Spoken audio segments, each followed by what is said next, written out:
What's up, guys? Welcome back to the channel. And today we've got sort of a different video for you guys. I'm not used to making these kinds of videos, and I thought it would be kind of a interesting one to make, and I feel like it needs to be shared and talked about. And this really just needs to be well known around not even just the United States, but I think the world, really. And not that it necessarily affects the whole world, but just I really wanted to discuss this and sort of talk about it. And I know y'all have probably seen a million videos pop up already, or maybe you haven't, but it's on the Sauer P320 issue. And quick disclaimer, I'm not a professional by any means. I'm completely just the average amateur gun lover like the rest of probably people watching this video. But I've been handling firearms for a while, and I've put a lot into this hobby and to this sport, and put a lot of time and research, and so I think my opinion might matter. Also, complete transparency, I wanted to kind of make this video as that civilian perspective to kind of talk a little bit about it, and wanted to sort of hopefully spark conversation and see what everyone else is kind of thinking on this topic as well. I've tried to do some sort of research, but really I just wanted to kind of talk about, if you don't know, it is about 3-ish days ago, roughly, U.S. airman was killed by an M18, a SIG M18. It was service to him. And this guy was 21 years old. I don't know how many videos have mentioned his age, and I might mention his name later. I'm not 100% sure. Mentioning his age and his name, I don't know. I don't want to somehow come off as disrespectful at all, because that's not at all the purpose of this video. My complete condolences to the family. I think this is one of the worst things that could have happened, and I feel like there's a lot more at fault than just Sig Sauer. I think maybe even the military, for maybe cutting some corners, could have some sort of blame in this, really. But really, the story goes is he had one of those attachments, and he took it off the attachment, so not even taking it out of the holster, nothing.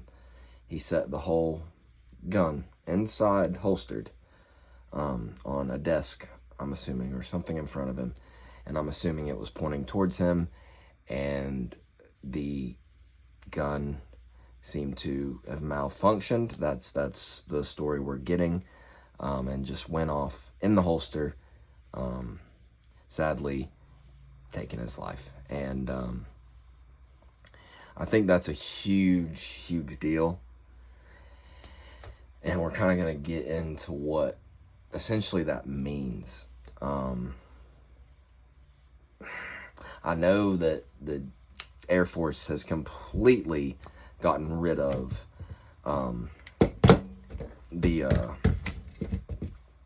any SIG 320s on their base, and it actually went back to the M9. And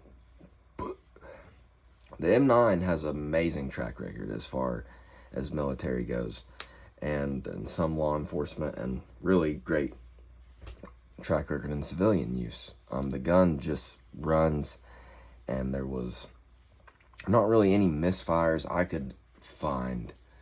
But the P320, on the other hand, adopted very recently, and a lot of people believed this gun right here, the 19X, should have won that trial. and I'm not one to disagree, but we're not going to necessarily get into the politics. This gun is clear. Also, this gun is clear, just for YouTube purposes. A lot of people said that this or the Beretta should have won. And we'll get into my opinion on that a little later. But the U.S. Air Force has essentially went back to using the M9 until further notice. They went back to using the AM9s they have. They really don't have many left, so they have, what I believe I read, is they are issuing M4 rifles instead of handguns, which I find is wild. I think a handgun is very useful. The fact that they don't even really have an option on a handgun currently to issue them is wild to me. They really don't seem to have what they need as of right now, because they were so keen on modularity. They wanted modularity. They were done with Beretta. Beretta reissued the M9A3. They said, no, we want something completely modular. Then in comes the M9. I believe the A4 was actually sent into the military trials, the 19X, and the P320. As we all know, the P320 won. Mostly, they were looking at the 19X and the P320 as sort of the options they were looking at over the Beretta. The Beretta didn't get much love in this trial. A lot of people are saying there's a conspiracy theory and that really the 19X should have won. I can't speak on that. I'm not going to speak on it much. Apples to apples. Read what you want to read. Believe what you want to believe. It could really be that case. I'm not 100% sure. But you never know. All I know is these were more expensive than the P320s. And the military saved a lot of money going with the P320. And did that cost this airman his life? I think it has a big play. And I think Sig Sauer needs to be more responsible than just completely defending their pistol and saying, hey, you know, it's always user error. That's what they always say. It's user error. We completely stand by the P320, yada, yada, yada. There's been multiple cases. Multiple cases. This is not the first one. This is one of the most recent big fatalities, at least. A lot of them recently have been more just gone off in holsters. Luckily, no one was harmed. But these more recently, at least this one, has been a fatality. And that is huge. I don't think people, or more specifically Sig Sauer, realizes how big of a deal this is. They have a huge military contract. There's hundreds of thousands of these guns out in the civilian market, and a lot of people have been pushing Sig's product for a very long time to their fans, consumers, customers, whatever it may be. And this is huge. I personally will not be buying any Sig products currently. As you can see, I have 2 Glocks right here. I like what I like, and I'm glad these have not had a bad track record. I'm going to show a few other options and talk about a few other options if you don't want to go this route. But first off, I wanted to quick mention this, and I don't want to make this a huge part of the video, but this is one that I want to really click on and make sure people know, is please don't sell your P320. I saw a video, I believe, and I wish I remembered the guy's name. If I remember it, I'll make sure to link it down below. But this guy, he made a video and he was like, please do not sell your P320 back to the gun shop, an FFL, anything like that. And I think some people misunderstood what he was saying at first. They were thinking that it was keep it just in case you're able to sue Sig Sauer in the future. And that's not what he was saying. The whole point of not selling your P320 would be to not sell it off. At least you could sell it off to someone and be straight, be like, hey, I would not carry this gun. I would not even have a round in the chamber of this gun, because I don't trust it. If you sold it off and someone knew that and was completely okay with that and aware of that, then I think that's completely different. But selling it back to a gun shop or just anything like that, that I think is the wrong move, because really a new time gun owner could just walk up and purchase that handgun and not know, and then carry, and if they lose their life, that is you might not even ever know. But just the thought of that happening, I couldn't imagine. So I don't own any P320s, thank goodness. I don't own any Sig Sauer products, actually, thank goodness. And as much as I love the design of the 226, or I think the 365 is great, even though I like the Hellcat series a little more, especially right now. But I will not purchase another Sig Sauer product, and I suggest you don't do the same. And please, if you own a 320 specifically, please do not just sell it to some random Joe.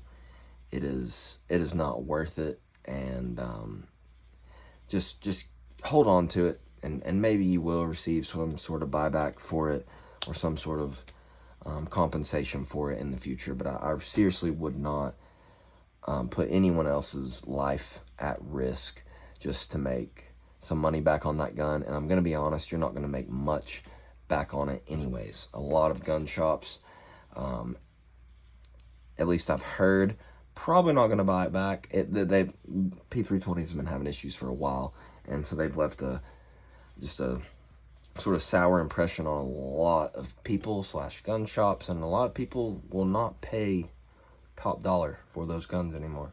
And suggest it's not worth really the hit you're going to take on it.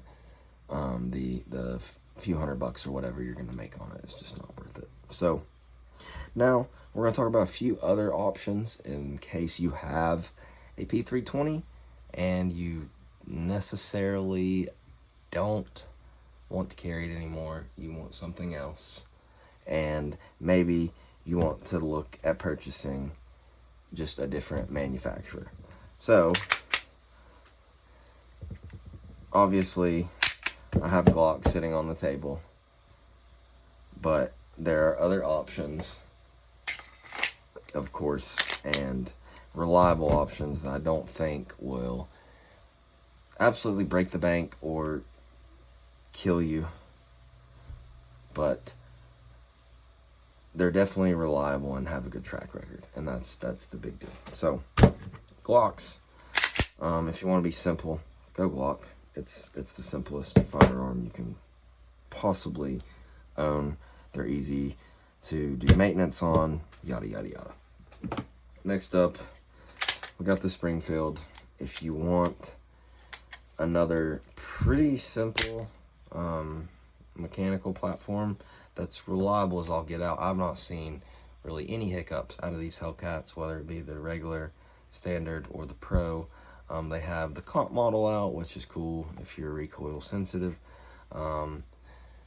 These come with a little bit more, I would say, accessories than a Glock. A little more bang for your buck, maybe, out of the box for the money. So if you like the slim frame, sort of almost compact size guns, give this one a shot. So,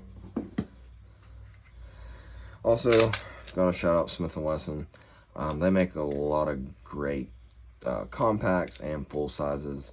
They make like a 4-inch, a 3.6, a 4.5, with the updated Shield Plus trigger, which is awesome. Couldn't say enough good things. Besides, I don't like the reset. It's not audible enough for me. And the front serrations on a Shield Plus are pretty god-awful. M&P's serrations are not my favorite. They look okay, but as far as being grippy, if you got some pretty sweaty hands, that's one complaint, one knock I'll give on M&P's. But I love them. They're super comfortable in the hand. They shoot fucking amazing for the size, just for the price, for everything. I really recommend M&P's. I want to try some bigger models with the updated trigger instead of the old hinge style trigger. But there's some other options out there, whether it be from CZ, Walther, some Canics out there. Really, there are plenty of options to where you don't feel like you need to choose a SIG P320. Don't go for the modularity. They have a lot of guns coming out. I have an Echelon in my safe. Don't know why I didn't bring it out. That was stupid of me. It has the fire control unit, and you can replace the grip module on it. Essentially, a bigger Hellcat that's a little more ergonomic. Get the Echelon over the P320 if the changing the grip modules thing out is big for you. Do that instead. Please do not waste your money on a product that is not well tested currently. The Echelon, and as far as I'm concerned, is more reliable. And I know it doesn't have nearly as much time on its belt as P320, but for a fire control unit module gun, I think the Echelon right now, if you want the modularity, buy that instead. But if you want just a simple, reliable gun, buy Glock. If you want something a little more feature set, arguably just as reliable, this one on my test, get a Springfield. The XDs are great as well if you want something a little more old school. A lot of them have grip safeties if you don't mind that. And the Shield Plus.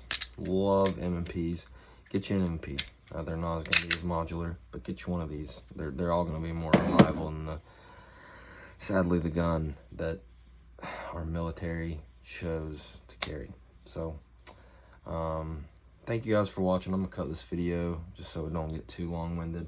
Comment down below what y'all's take on this whole situation is, and like and subscribe. Take it easy, guys.